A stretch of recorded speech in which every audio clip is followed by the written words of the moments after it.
ఆంధ్రప్రదేశ్ రాష్ట్ర వైద్య విద్యా ఆరోగ్య శాఖ మంత్రి శ్రీ సత్యకుమార్ గారికి కదిరి ప్రభుత్వ వైద్య హాస్పిటల్లో గత 4 సంవత్సరాల నుంచి కూడా నిర్మాణం జరుగుతుంది.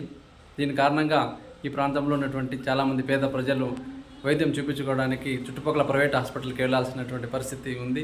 దానివల్ల వేల రూపాయలు ఖర్చు అవుతున్నాయి. దయచేసి ఈ ప్రాంత ప్రజల యొక్క ఇబ్బందులు దృష్టిలో ఉంచుకొని 4 సంవత్సరాలుగా దాదాపు ఇప్పటికే 2-3 కాంట్రాక్టర్లు మారడం కారణంగా పనులు జాప్యం జరుగుతున్నాయి.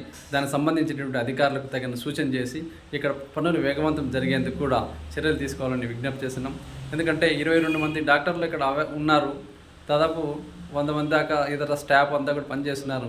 కానీ వీరందరూ కూడా నిరుపయోగంగా ఉన్నారంటే అక్కడ హాస్పిటల్ నిర్మాణం లేని కారణంగా ఈ ప్రాంతం హాస్పిటల్లో సిబ్బంది ఉంది, అదేవిధంగా పనిచేసేటువంటి స్టాఫ్ అంతా ఉన్న నిర్మాణం ఉన్నటువంటి ఏదైతే కూర్చోవడానికి కావాల్సినటువంటి రూములు కానీ అవన్నీ లేని కారణంగా ఇక్కడ లేట్ అవుతుంది. కాబట్టి సంబంధ అధికారులకు ఎవరైతే ఉన్నారో వాళ్ళందరికీ వెంటనే తగిన ఆదేశాలు ఇచ్చి వెంటనే నిర్మాణం పూర్తి చేసేందుకు చర్యలు తీసుకోవాలని చెప్పి కోరుకుంటున్నాను.